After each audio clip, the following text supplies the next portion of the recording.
Hello there, you're welcome to this tutorial. I'm going to be seeing how Drake made fountains featuring tems. We're going to break down the beat from how the drums were made, the melodies, the breaks, the bass lines, even the song structure as a whole. We're going to dive into what makes the verse unique, what makes the chorus interesting, and what makes the outro also interesting. Hit the subscribe button and let's get started.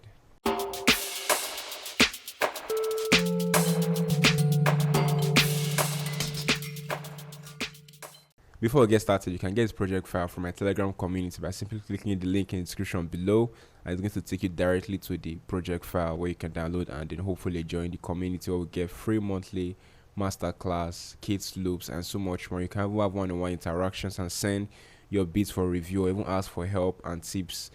It's a very supportive community over there. Hope you join us. Now let's get started for real now.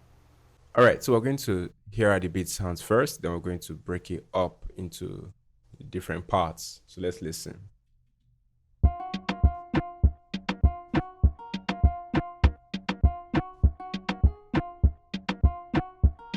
Really loud.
All right, so that's pretty much how the beat goes.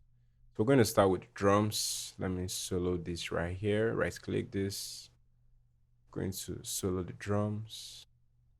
Turn this on. Let me come right here with everything. Select this region. So initially the drum started like this.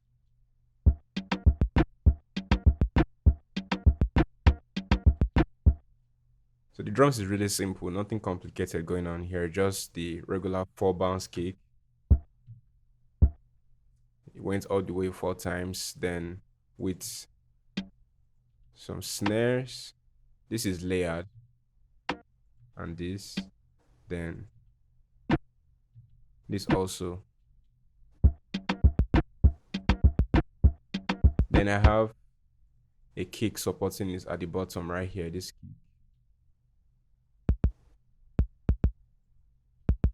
And then we have this guy right here.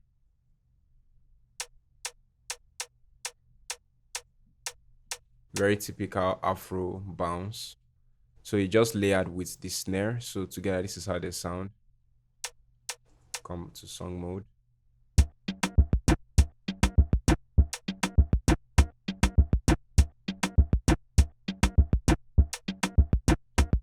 And then here we have like a drum roll, just the kick extended to give you that transition into a new part.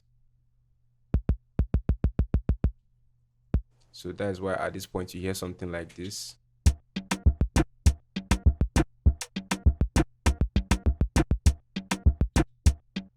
That drum roll, or rather that kick roll, is very common in Mumbattan or in Latino dancehall music. You hear it a lot in Latino dancehall music.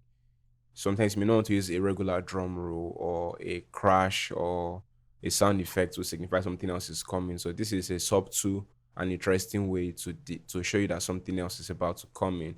May not even be a new instrument, maybe a different part of vocal is about to come in.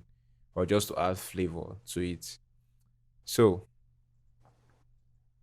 now we'll move on to the chords. The chords also are really simple. I transposed the song. So I think it was in B major or so, but it's transposed. Let me check it out. Okay, F sharp. It was in F sharp. So I transposed it to key C because I play on key C. So this is how it sounds.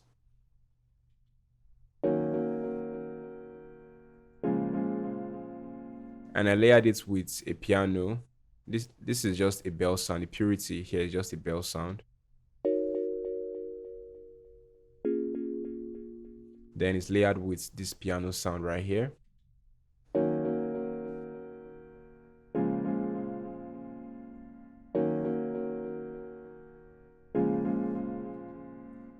So to get that bounce, I just used the delay, delay effect. I also used a parametric key to take out the high end to make it sound more dull, just like how it was in the original song. If I take out the EQ, this is how it sounds. Let me turn off the piano. Then with the EQ,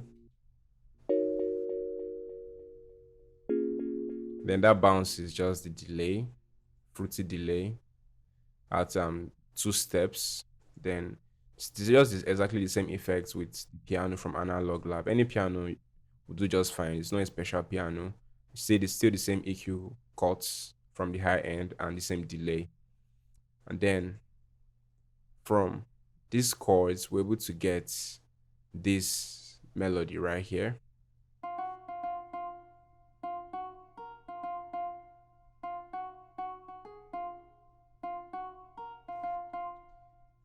All right, so mandolin. So I use the mandolin sound for it. So that's how I play this sound right here.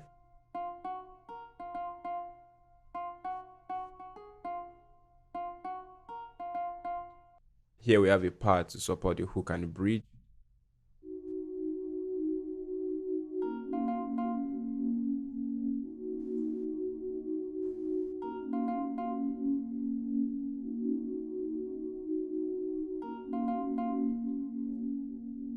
And then next we have bass line.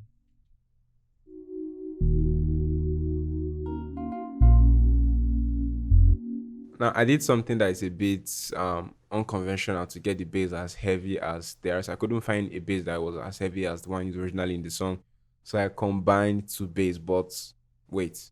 When I combine the bass, let me play it. Let me just go to the pattern and see. This is this bass from uh um forgotten of this plugin.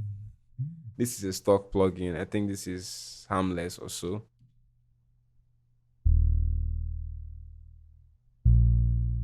So this is like at the lower octave A3. You see, like it's really deep. So it occupies that deep end. Then the one for purity is not that deep. It covers a bit of the relative high end.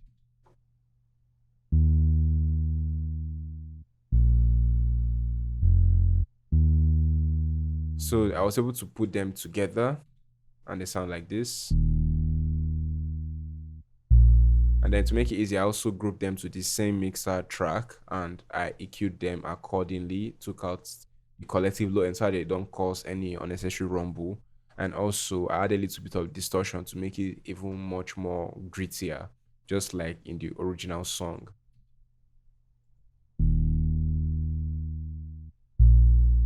Now, I typically don't recommend you combining two basses together to get a particular song unless you really know what you are doing. So I will not advise this. I think this is the first time I'm doing this in a very long time.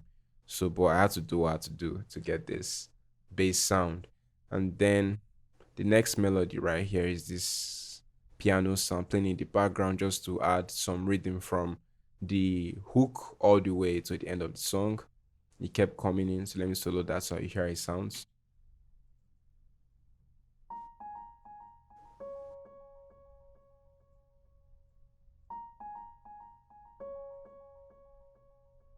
So I just used EQ to take out the high end because the whole beat sounds really dull in terms of there's hardly any brightness for it. And so then I added delay to give it that bounce at 3 steps instead of 2 step, just to make it sound more interesting, almost like the original. I couldn't find the exact sound, so this was as close as I could get. All right. So now, the formula for how this song was made, for the structure. One thing I like about Drake doesn't waste time to get you into the sweet part of the song, which is most times the hook or the bridge or just somewhere that's really really. Now this intro is 4 bars.